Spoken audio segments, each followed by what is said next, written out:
On March 18th, at approximately 0300 hours local time, an Iranian Fattah-2 hypersonic ballistic missile struck a classified American military facility in eastern Kuwait.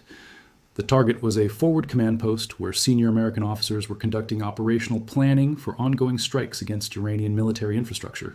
The missile penetrated the facility's hardened structure and detonated inside the main briefing room. 12 American military officers were killed instantly. The dead include 2 brigadier generals, 4 colonels, 3 lieutenant colonels, and 3 majors. This is the single deadliest strike against American command personnel in a theater of operations since the beginning of this conflict. And the weapon that delivered it, the Fattah-2, is a system that American missile defense was specifically designed to stop. It did not stop it. The Fattah-2 is Iran's second-generation hypersonic glide vehicle. It was first publicly unveiled in November 2023, though Western intelligence agencies believe the system entered testing as early as 2021. The missile consists of a 2-stage solid fuel booster that accelerates the hypersonic glide vehicle to speeds exceeding Mach 15 during the boost phase. After separation, the glide vehicle begins a controlled descent, maneuvering unpredictably during its terminal approach to evade interception. The system has a reported range of 1,400 kilometers, enough to reach any American installation in the Gulf region from launch sites inside Iran. And unlike traditional ballistic missiles that follow a predictable parabolic arc, the Fattah-2's glide vehicle can adjust its trajectory mid-flight, making intercept calculations extraordinarily difficult for even the most advanced defense systems. The command post that was struck sits approximately 40 kilometers southwest of Kuwait City. The facility is not publicly acknowledged by the Pentagon, and until this strike, its location was considered classified. It functions as a forward coordination center where American officers plan and direct air and missile operations against Iranian targets. The building is hardened against conventional strikes, with reinforced concrete walls designed to withstand blast overpressures from nearby explosions. But the Fattah-2 did not detonate nearby. It penetrated the structure and exploded inside the briefing room where the 12 officers were gathered. The explosion was contained within the facility, which is why initial reports from Kuwaiti authorities described only a minor incident with no casualties. It took nearly 8 hours for the Pentagon to confirm what had actually happened. And when they did, the confirmation was terse, clinical, and carefully worded to avoid revealing how catastrophic the intelligence failure had been. The dead officers represent the upper tier of American operational command in the region. 2 brigadier generals, both with decades of experience managing complex joint operations. 4 colonels, responsible for coordinating strike packages and intelligence fusion. 3 lieutenant colonels overseeing specific operational cells. And 3 majors serving as liaisons between different service branches. These were not junior personnel caught in the wrong place at the wrong time. These were the planners, the coordinators, the people who translate strategic directives into executable military operations, and they were all killed in a single strike that Iran executed with a precision that suggests someone told Tehran exactly where they would be and exactly when. The question of how Iran knew the location and timing of that meeting is now the subject of an urgent counterintelligence investigation. The facility's location was compartmented information. The meeting itself was scheduled less than 24 hours in advance, and yet the Fattah-2 struck within a 15-minute window when all 12 officers were present in the same room.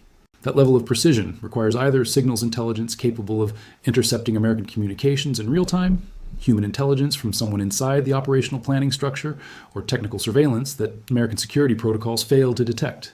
Any of those possibilities represents a catastrophic breach. And the fact that Iran was willing to use the Fattah-2, a weapon it has deployed sparingly, suggests they considered the target valuable enough to justify revealing the system's operational capabilities. The Fattah-2 itself is now the subject of intense scrutiny across every defense ministry that depends on ballistic missile defense.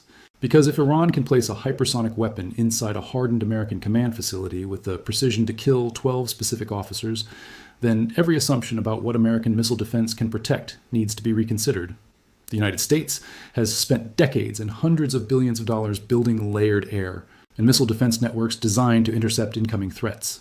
Patriot batteries, THAAD systems, Aegis-equipped destroyers. These systems were engineered to defeat ballistic missiles traveling at known velocities along predictable flight paths. They were not designed to intercept hypersonic glide vehicles maneuvering at Mach 15 during terminal descent. And the Fattah-2 strike just demonstrated that the gap between what those systems were built to stop and what they are now facing is wider than anyone in Washington wants to publicly acknowledge. China released a statement within hours of the strike.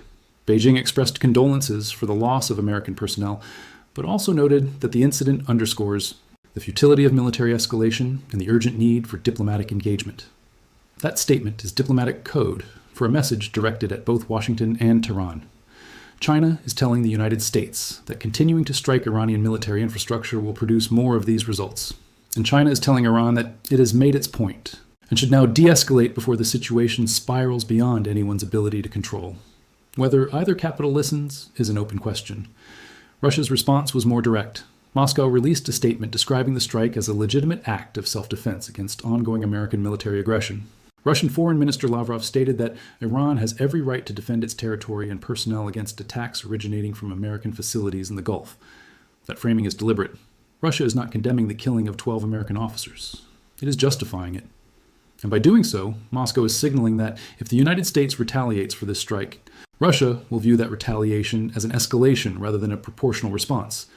That matters because Russia has intelligence sharing agreements with Iran, air defense systems deployed in Syria, and naval assets positioned to complicate American operations across the region. If Washington decides that 12 dead officers requires a major strike package against Iranian command infrastructure, Russia will know about it in advance and will have options for interfering. Inside the United States, the political reaction has been swift and divided. Hawks in Congress are demanding immediate retaliation against Iranian military leadership. The argument is straightforward. If Iran can kill 12 American officers with impunity, then deterrence has completely collapsed. And if deterrence has collapsed, then the only way to restore it is to demonstrate that attacks on American personnel will result in the systematic destruction of Iran's military command structure. The proposed targets include IRGC headquarters facilities, command bunkers used by senior Iranian military leadership, and the sites where the Fattah-2 missiles are manufactured and stored. Destroy those assets, the argument goes, and Iran loses both the capability and the leadership necessary to continue these precision strikes. The opposing view is that retaliating for the deaths of 12 officers by launching a campaign to kill Iranian generals will produce a cycle of escalation that neither side can control. If America kills Iranian commanders, Iran will respond by targeting more American facilities. If those strikes succeed, the pressure to escalate further intensifies. And at some point in that cycle, one side or the other decides that the only way to end the conflict is to use a weapon or target a facility that crosses a threshold from which there is no return. The people making this argument are not appeasing Iran. They are warning that the logic of escalation dominance, the belief that you can always hit harder than your opponent and force them to back down, does not work when your opponent has already demonstrated they are willing to absorb massive damage and continue fighting. The Gulf states are watching this situation with deepening alarm. Kuwait, where the strike occurred, hosts thousands of American military personnel and serves as a critical logistics hub for operations across the region. If Iran can place a hypersonic missile inside a classified American facility in Kuwait, then no American installation in any Gulf state is safe. And if American installations are not safe, then the governments hosting those installations are gambling that their alignment with Washington will not result in their own cities becoming battlefields. That gamble is looking increasingly untenable.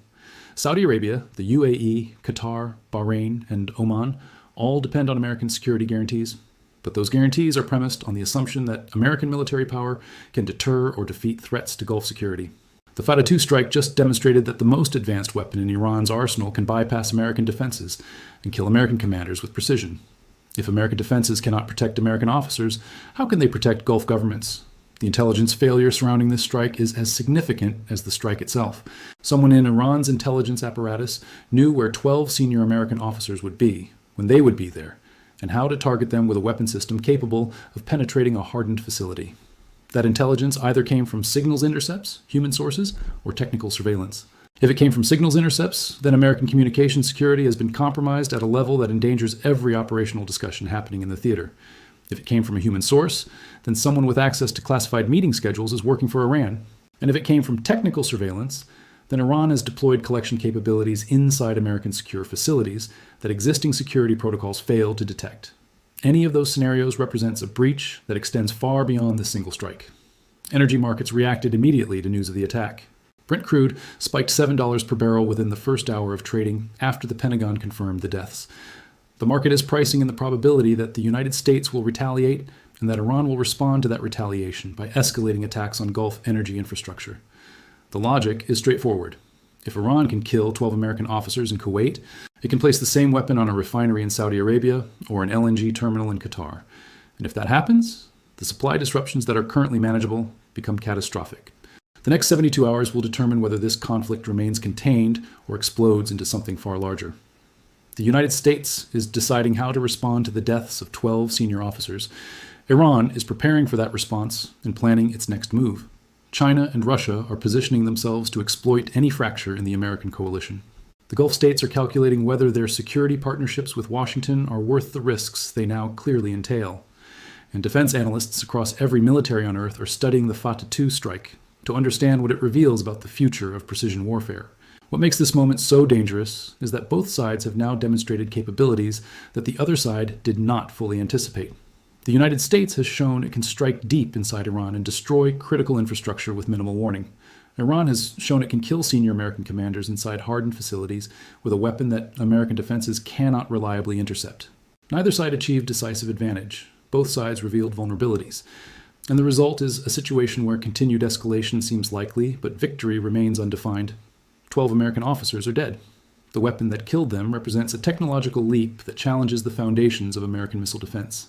The intelligence that enabled this strike suggests a penetration of American operational security at a level that endangers every planning session happening in the theater.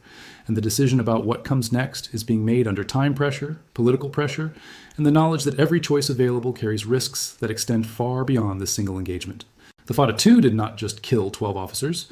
It shattered assumptions about what Iran can reach, what American defenses can stop, and what happens when precision weapons meet hardened targets in a conflict where neither side is willing to back down.